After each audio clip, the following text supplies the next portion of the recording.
Welcome. Today we're joined by Kendall Koens from Northwestern Mutual to talk to us a little bit about what he does and his company. Welcome, Kendall. Good to be here, Mike. Good to see you. So, Kendall, why don't you talk to us a little bit about Northwestern Mutual and, in a nutshell, what you do? Yeah. So Northwestern Mutual is a financial services company. We started pre-Civil War as a life insurance company. And right around I would probably say early to mid 90s, the industry started kind of deregulating to a certain extent, where it used to be if you went to a bank, that's where you did your banking, and then you had your stockbroker, and then you had an insurance person. And nowadays you walk into a bank and you'll see that they have a investment department, and you'll see that they have an insurance department. And so we as Northwestern Mutual kind of late 90s started moving more into the wealth management space. We're now one of the largest independent broker dealers when it comes to wealth management in the country. And so we're headquartered in Milwaukee, Wisconsin, and it's interesting. People ask, why is your name Northwestern Mutual? And the answer is actually we're so old that when we were founded, Milwaukee was the Northwest, and that's actually the basis of our name. What's unique about Northwestern Mutual is that we are owned by our clients. So we are between the size of the insurance company and our assets under management, we're about a $500 billion company.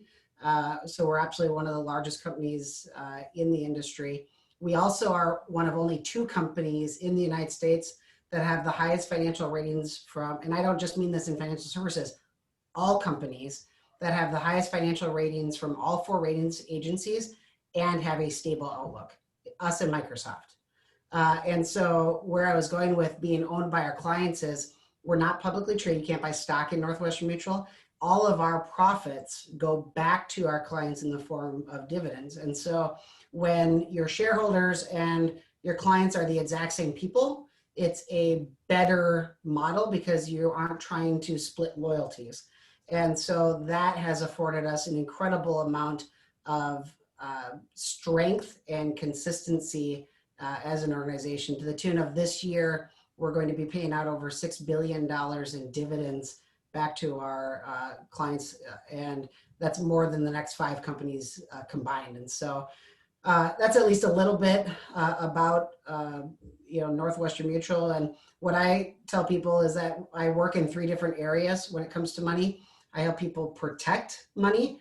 That can be through having a budget, getting rid of debt, building an emergency fund, having the appropriate amounts of insurance, life insurance, disability insurance, long-term care insurance, health insurance. I don't do health insurance. I decided early on in my career that I didn't want to get into that world, and I think that served me well. But if clients don't have health insurance, we're going to make sure that they get health insurance. So we help people protect against what can go wrong.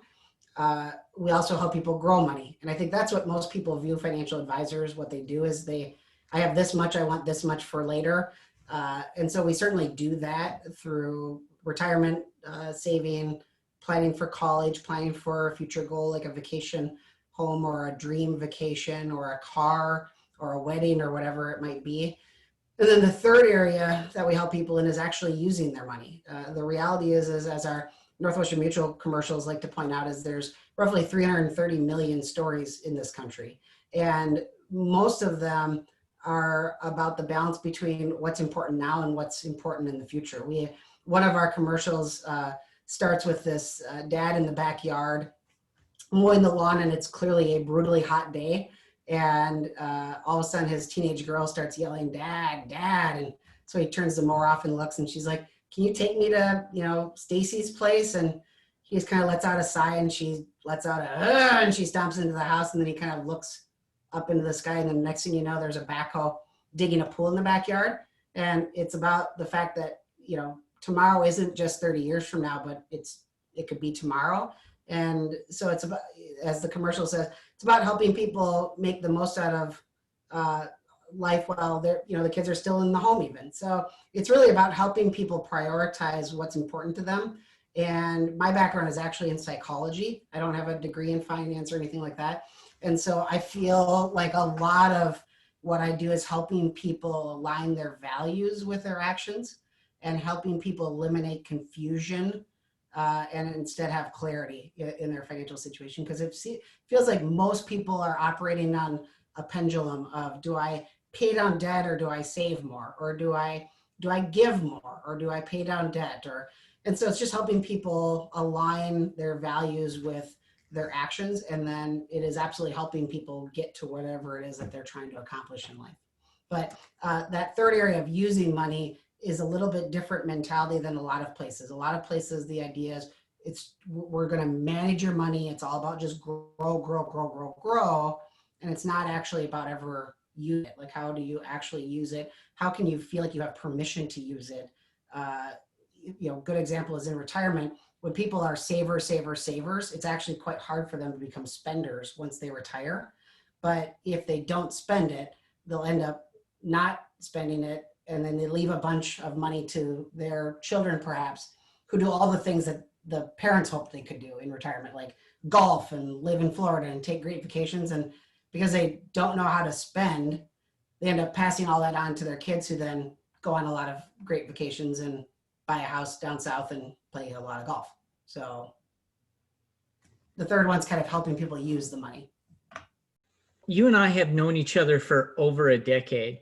I'm curious, what made you decide to go into financial advising? Because I know it's what you've been doing the entire time that we've known each other. Yeah, I would say there's a couple different things. So first of all, as I mentioned, I have a background in psychology, and in psychology, eventually it always comes back to dad or mom, right? So I'm the youngest of three kids. I grew up in Lanesboro in southeastern Minnesota here, and I'm the youngest of three. And when I was in first grade, my dad was 46 at the time, and he was the owner of the bank in Lanesboro with another business partner. And then he also was the president of the bank. And at age 46, he had a massive stroke and was permanently disabled. And my parents had been Northwestern Mutual clients for several decades at that point. And so I would say one of the things that absolutely influenced me was I continued to live a pretty comfortable life, despite the fact that my dad didn't work since 1986. And he passed away in 2004. Here it is now 2020, almost 2021. And my mom is still quite comfortable, 35 years later, because of good planning. And so I would say that certainly influenced me in just the passion of being prepared and planning. And that's really how I got recruited. Was in college. I started dating my wife, Andy, and I called my parents' advisor and I said, there's a girl, I love her, I should probably do some planning. And that led to me being recruited. But I'd say the other thing that absolutely influenced my decision to join this career was even throughout college and even in high school, I was pretty clear that there were some non-negotiables in what I wanted out of my future career. And it was number one, that I wanted to have complete control of my calendar. The idea of having to clock in and clock out and ask permission to go to the bathroom and, or go on lunch. You probably don't have to ask to go to the bathroom, but just a high amount of autonomy is very, very important to me. And anyone who's ever had any kind of authority role in my life would probably second that autonomy is pretty important to me. I would say, so autonomy was important. I want to be paid for my efforts. And so the idea of being paid a salary to me is not very attractive. Now that's unique.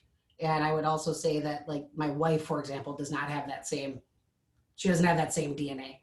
And so, but the idea of like knowing that next year I'm going to make a little bit more than the following year, and that it really isn't super dependent on my actual effort, just isn't very attractive to me. And so I wanted to be paid for my efforts. So that was probably the second thing. And then the third thing was that I really wanted long-term relationships with people. I care deeply about people. The kind of Jim Collins hedgehog principle of, what are you the best in the world at? What are you deeply passionate about? And how can you then drive your financial engine? For me, that answer is relationships.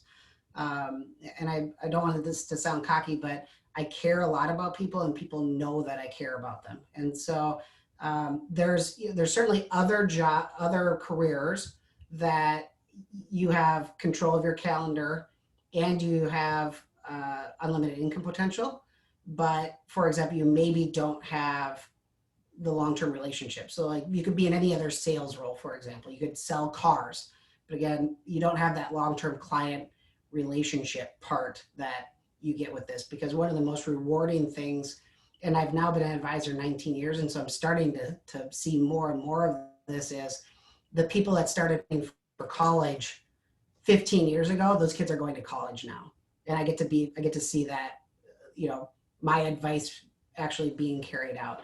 I have clients that we've been helping save for retirement who are now retiring. And that's probably my favorite meeting every year, is when we have the you can retire, you're good to go, you can do it. And I just last May of 2019, I had a couple that had been clients of mine for probably 12, 13 years. And I said to him, you can go, you can pull the trigger. And like their eyes kind of watering up, she looked at him and she said, remember all the ramen years? And like, just to see them hold hands so tightly and their eyes well up and say, like, I can't believe this is actually happening. Like, I got home that night at probably 11 o'clock because they were in lacrosse. I got home and I just told Andy, I'm like, that's why I do what I do. But I also have clients who unexpectedly pass away. I had a 32-year-old mom with little children that passed away unexpectedly. And again, it's sad and it's heartbreaking, but dad and the boys are financially secure for the rest of their life because we planned as well. And so that's why I got into it. Was I get everything I wanted out of a career. I have complete autonomy. I have unlimited income potential, and I'm paid for my efforts. But most importantly to me, I also have long-term relationships with people. And I always kind of joke, my friends become clients, but equally important, my clients become my friends. And back in March, when the markets were dropping through the floor, I was calling everybody just to see how they're doing, and including clients who are retired, who certainly should have been scared that the market had dropped 35%. All of them were far more concerned about my health than their portfolios. And I think that's pretty special, to have a career where that your clients care about you and you care about them. So Kendall, you certainly don't have to talk about this if you don't want to, but as we mentioned, you and I have known each other over a decade, and I know you went through some pretty significant health scares in the past. You referenced the fact that a lot of your clients were asking about your health. How does what you went through impact what you chose to do for a career? And how does it impact how you're working with clients long term? Yeah. So I'll start by kind of laying the foundation of what we're kind of talking about. Back in 2006, I had a cancer diagnosis. They found I had a grapefruit-sized tumor in my right chest, and it was what was called a germ cell tumor, which is an extremely aggressive type of cancer.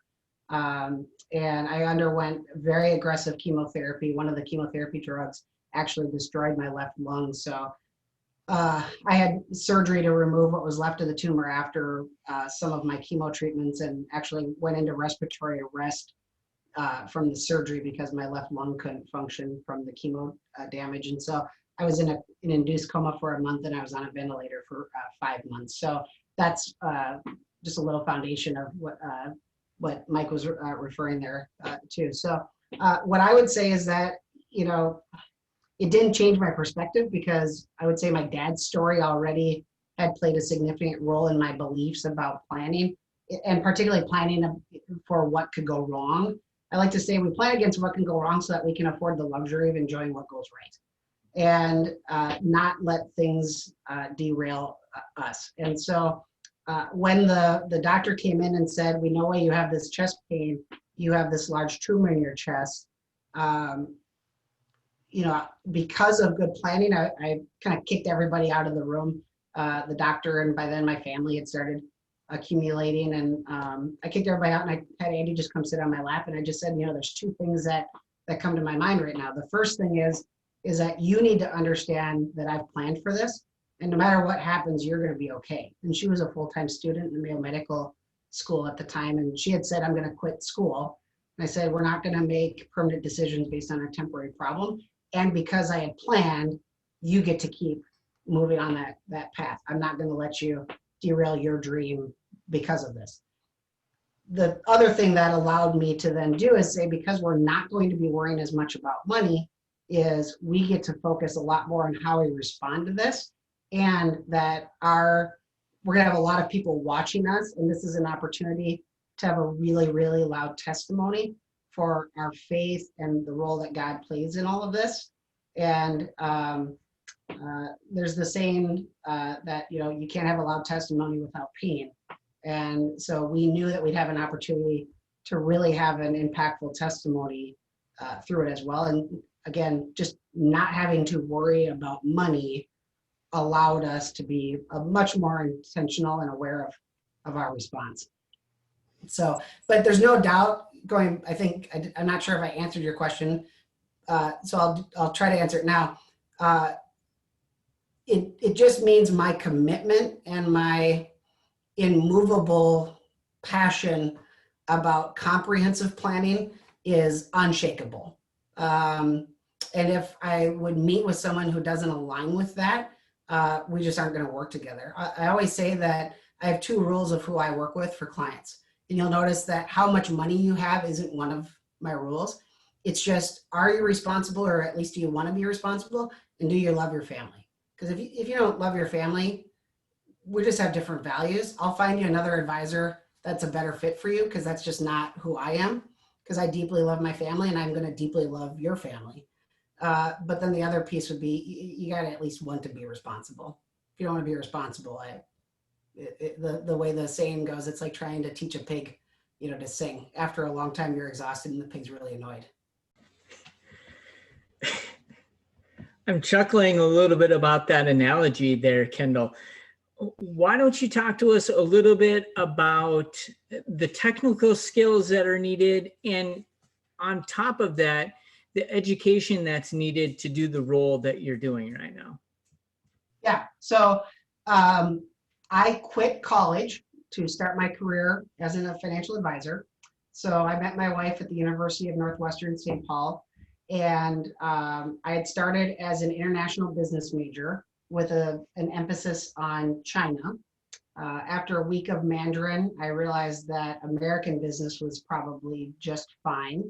And then really didn't enjoy most of those classes, moved around to marketing, actually spent some time in accounting, which those who know me know what an absolute disaster that would have been.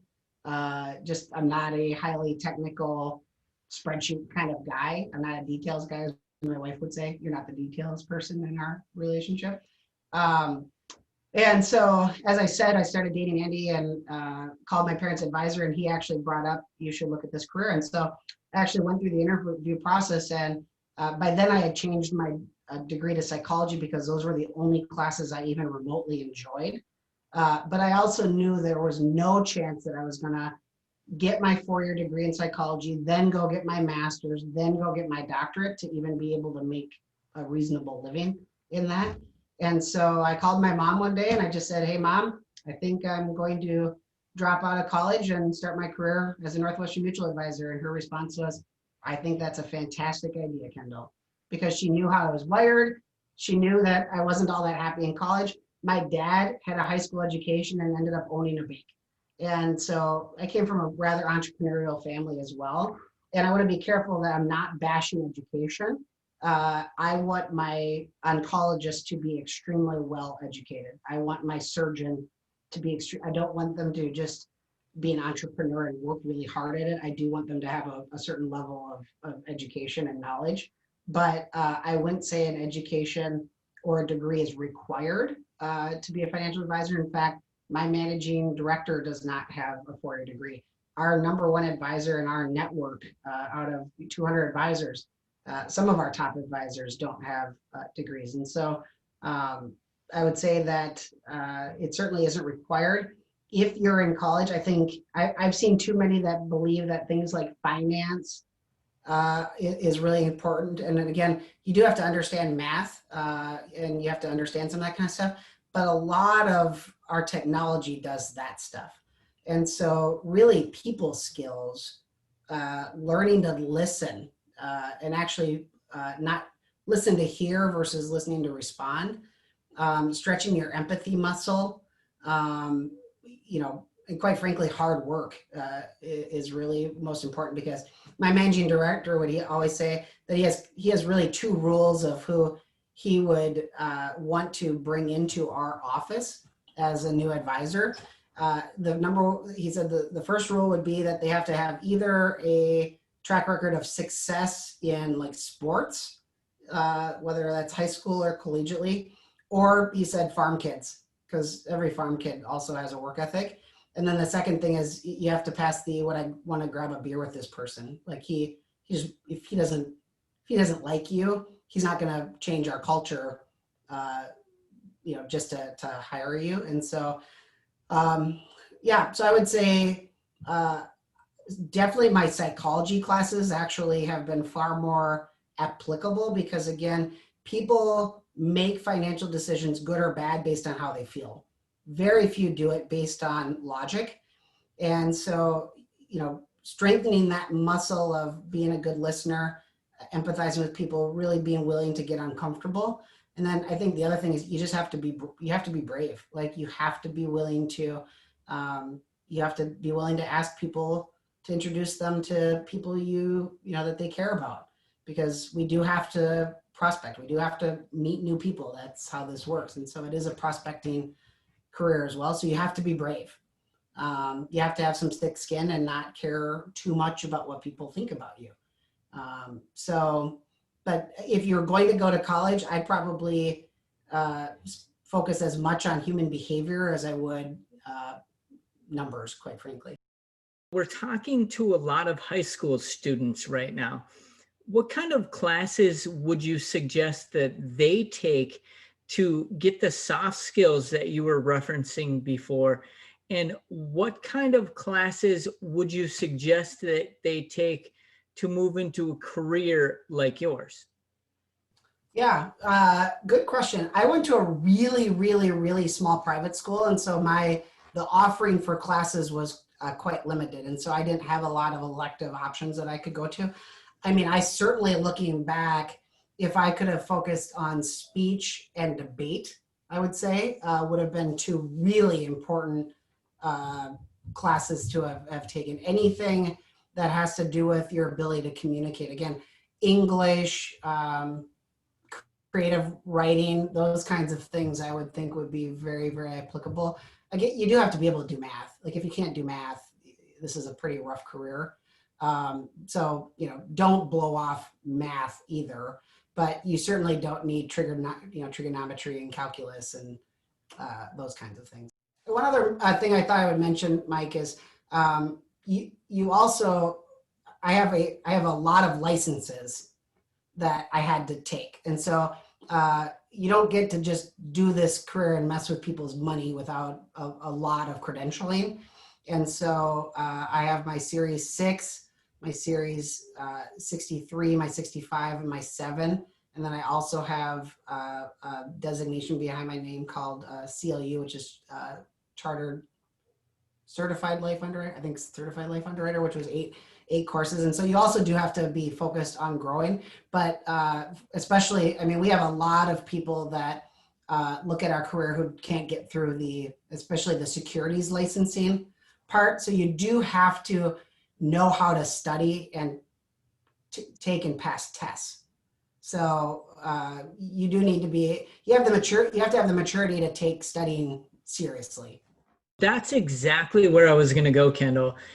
From a formal college education perspective, maybe there's not a direct path, but from a studying and constantly learning and, you know, moving forward with your education and your career perspective, that always is continuing, right? For sure, absolutely. So we have continuing education requirements. We have, and inside of that, there's things like ethics, vulnerable adult training has become a much bigger thing. And so, you know, an adult child or a caregiver taking advantage of a vulnerable elderly person, we're trained in being able to spot that. I just 2 weeks ago finished my biannual compliance review, which is an extremely uncomfortable, time-consuming process. We passed. We always pass, but we're highly regulated, and so we do have a lot of continuing education. And then I also always try to be growing in my skill and in my knowledge, and so my practice is really built around a lot of people in the retirement market, so people who are about to retire or who are retired. And so like right now, I think next week I'm taking my final test, and then I'll actually have another designation behind my name called Retirement Income Certified Professional. And so I'll have some additional names kind of behind, behind letters behind my name in that regard. So yeah, you always have to be growing in your skill and in your knowledge, and then, you have to be compliant as well. One of the things you previously mentioned was what it was like to not be working specifically on a salary, to be working purely on what you do on a day-to-day basis. Can you tell people a little bit about what that's like to be working in a structure like that, to be working what some people would say is fully on commission? Yeah. So one of the things that my managing director always says is that if you would go on the street and interview 100 people and say, do you think that a financial planner's job is volatile or, what's the word that I want to use? Predictable? Is it volatile or predictable? The vast majority of people would say, boy, it's got to be very volatile. And he would actually say, and I agree with him, it's frustratingly predictable. So if you do the things you're supposed to do, it's phenomenal. There's never in the history of anyone in financial planning who has done what they were trained to do that failed. But our industry is notoriously, we have a pretty low success rate. I think the industry number of those who start the career that are still in it 5 years later is like 11%.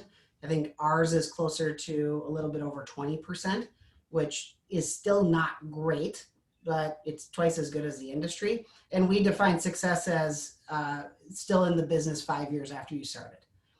Because what tends to happen is your first 5 years, you're overworked and underpaid. And then kind of from your 5th year on, you can tend to be kind of underworked and overpaid. And so it's really kind of having a harvest mindset versus trying to, because the biggest thing I see happen, and I did fail out of this career early on, Mike. And so from 2001 to 2004, I was here at Northwestern Mutual, and I failed out. I wasn't teachable. I told you about my autonomy issues. I wasn't teachable. I wasn't coachable, and I failed out. And I spent a year in the real world, and that terrified me a lot. And then I came back, and I've been much more coachable, since then. So the idea of, wanting a salary, which is just not, there are companies that will provide some sort of stability to start your career. But the thing to remember is that it's coming from somewhere. It's not just they magically have more money than Northwestern Mutual. Very few places have more money than Northwestern Mutual. It's just, how do you want your pay to look? Do you want to have more stability early but less growth long term, or do you want to be completely in it for yourself? And so the idea of kind of a harvest mentality, which is, right now, no farmers are talking about work-life balance right now. They're in the field 22 hours a day right now because it's harvest season. And the work that they're doing now is what allows them to take a fair amount of time off in the winter. And so it's that mentality. And so every company that I know of has ways that they incentivize new advisors, because everybody wants new advisors to succeed. And so, if you started as a financial advisor tomorrow, Mike, and you and I implemented the exact same solution for a client, you get paid substantially more than I do for that, because we're just trying to help people succeed.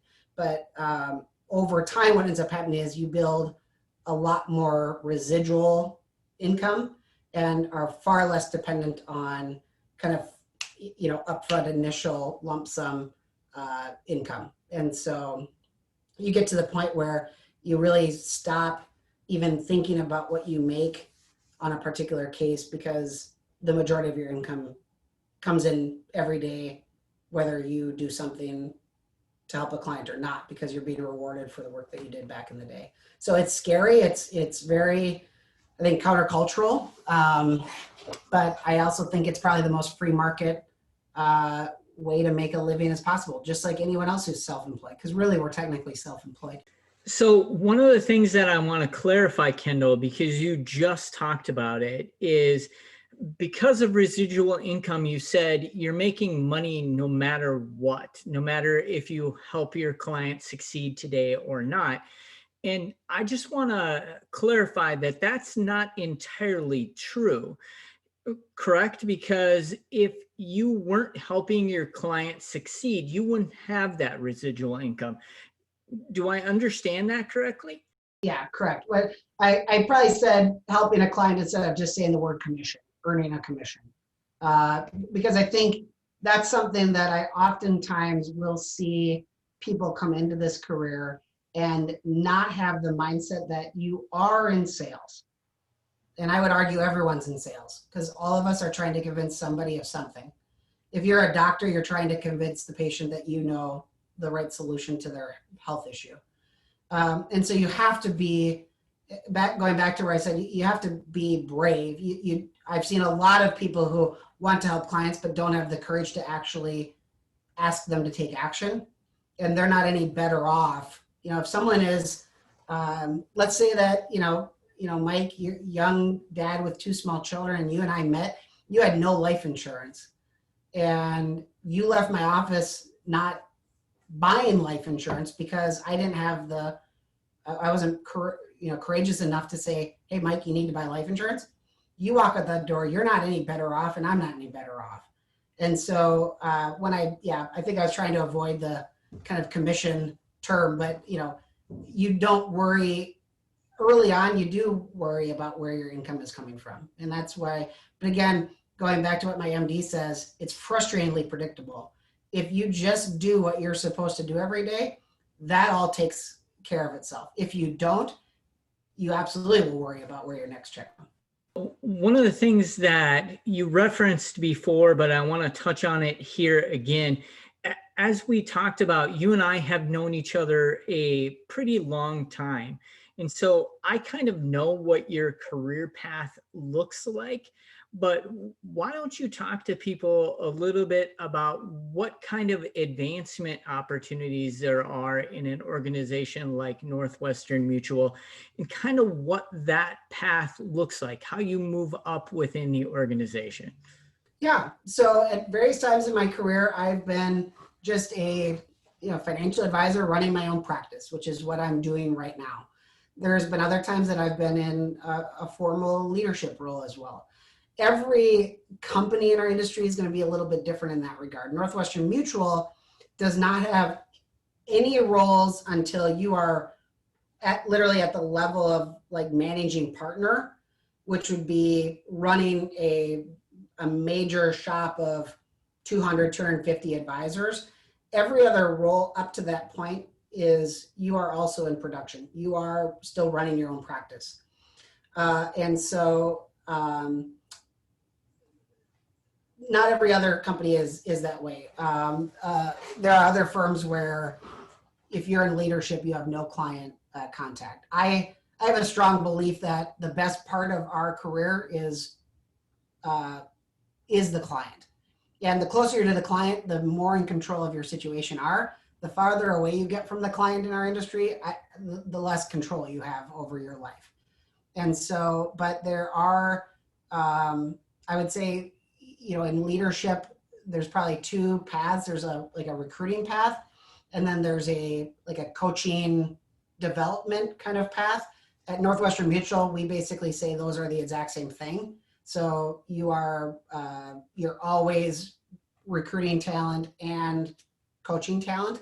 And so I still do a lot of that, just I'm not in any kind of formal role or compensated for it, but I really enjoy helping others, because I do believe very strongly I am where I am in my career because people have absolutely turned around and helped me. And so I feel very strongly about doing the same. But if you want to have options, there's lots of options. But at our firm, at least, none of those options exist if you can't show that you have the ability to lead yourself by running your own practice. So, other firms, I know I have buddies who will say that their firm's mentality is those that can't advise, teach, which completely seems counterintuitive to me. So let me get this right. You can't run your own practice, but you're going to tell somebody else how to run theirs. So that one doesn't quite make sense to me. So.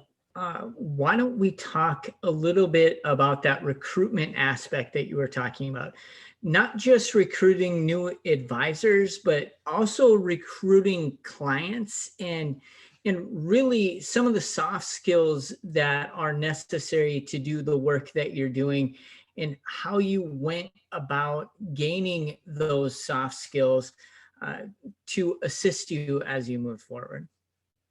So I think that there's a talent and there's a hard work component. We were talking about this, I think, before you formally started interviewing me. The most unstoppable advisors are the ones that have both hard work and talent. But if you just have talent and don't put in hard work, you'll fail. If you have talent and don't work hard, you'll fail. If you don't have talent but you work hard, you have a pretty good chance. But if you are talented and work hard, it's pretty, the sky's the limit. For me personally, and this is just my style, and also some of it is just the fruit of having been an advisor for 19 years, is almost all of my client acquisition, or if I bring a new advisor in, it's really through personal observation. It's about through relationships. So I'm not the best at asking for referrals. I would say my staff would actually, they're continually pretty frustrated by that. And it's something that I need to work harder at, but I do have a fair amount of natural talent, and just, I just have enough relationships with people where people eventually kind of say, hey, like, we work with you, like, where I never want someone to think that our friendship is based on me wanting them as a client, but it tends to be a lot of them come around and ask. And sometimes they'll even say, I'm always a little offended when people say, hey, could we work with you? And it's like, I'm sorry if I've ever given the impression that you can't, but I also never want you to think the foundation of our relationship has anything to do with my ability to make a living. Like, I want to be independently successful regardless of my friends or family being clients. That's just my belief. So, but a lot of it is what we call, career disruption. So, talking to a buddy who says, man, we got a new manager and I don't like them one bit. Well, if you could paint your own canvas of what your career would look like, what would it look like? And so that's kind of how that works in regards to, on the recruiting side. And then for client acquisition, same thing. If someone, the way that I tend to bring it up with people is I'll kind of use the fact that we're in a medical community here in Rochester. And I'll say the way that I talk to you, or why I'm going to bring this up to you, is every single year, I have a bunch of friends, many who are doctors, who we always have this weird game. And this hasn't been as true since we adopted our two little girls, but it used to be I hated getting my flu shot, just hated it. And I'd always feel crappy for a couple days afterward. And I don't want to get into a vaccine argument or anything like that with anyone, but like, I always felt crappy after a flu shot. And so I'd wait till the last second to get a flu shot. And so one way or another, my friends would oftentimes find ways to trick me into having to get a flu shot. Like most of the time they'd bet me on a Vikings game. And as a Vikings fan, just continued disappointment, and oftentimes I'd have to get flu shots. But, you know, why are my friends, especially those in the medical world, why do they feel strongly about me getting a flu shot? Well, because they know more than I know, and they know that if I got the flu, like the actual flu, it'd be pretty bad. I have about 60% lung function. Same with COVID. You know, all of my friends are continually saying, Kendall, you gotta be safe. Like, you gotta, don't go out more than you have to. Like, really be careful. Well, why? Because they know more about this than I do. And so if they didn't say that to me, and then I got the flu and I died, like, that's partly on them, because they knew more than me and they didn't have the courage to bring it up. So I often will say that to friends, is I'll say the reality is that when it comes to money, I am smarter than you. It's what I do every day. And so what I'm going to do is I'm just going to say, if you need to talk to somebody, I'm here for you. If you don't want to work with a friend, great, I'll introduce you to somebody else. If you're worried that I have any self-interest in this, I'll even refer you to a friend at another firm. But I do want to have the one courageous conversation to say, I believe everyone should have a plan. Everyone should have a planner. And I think you and I should at least talk, or you should talk to someone about it. And that's where most of them are like, well, geez, Kendall, I mean, if I can't work with a friend, who could I work with? I just didn't know if we made enough to work with you or something like that. So those are kind of the ways that I've done it. So I think we have an advisor, Mike, that talks a lot about how in 2020, we live in a state of permanently, partially distracted. And I think, you know, being able to create some margin in your life to actually slow down, to think about analogies and stories. Like, you smiled at the teaching a pig to sing thing. I didn't just come up with that. There was a moment in time where I was reading because I had some margin, and I read that and I go, boy, that sounds a lot like me trying to work with clients that aren't responsible. And then I just implemented into my language. And so I think having margin to work on those soft skills is probably as important as how you learn those soft, what the ways that you learn it. You just got to have margin to actually work on those soft skills. To kind of wrap up for the day, if somebody wanted to get in touch with you to ask questions about being a financial advisor, or really any other questions about your journey, what would be a good way to get in touch? Yeah, absolutely. And I'm also very active in our industry, Mike. I'm very active in the National Association of Insurance and Financial Advisors. So just to make sure that, I just want to kind of specify that if anyone is even looking at other firms and just want to talk to me about the other firm or the industry, like, it doesn't have to be that they're necessarily coming to Northwestern Mutual or want to be my client or anything like that. Like, I'm always willing to lend a hand, and I know a lot of people in other firms, so I can always help people make connections, just to kind of clarify that. My office number, my direct number is 507-529-6071. 507-529-6071. My email is Kendall, Kendall .Koens@nm.com, which is Northwestern Mutual. A lot of times people would be like, did you say MM? No, NM. NN? Nope, NM. I don't know why they did it, but you can also go to kendall.koens@nm.com. That's my client, that's my website. I'm on Facebook.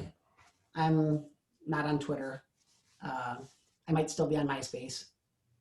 So are you on Snapchat? That's what all the kids are really going to want to know. And for the record, Kendall, one of the ways you can tell that someone is not young enough to be on a social media platform is for them to say something along the lines of, that's what all the kids really want to know.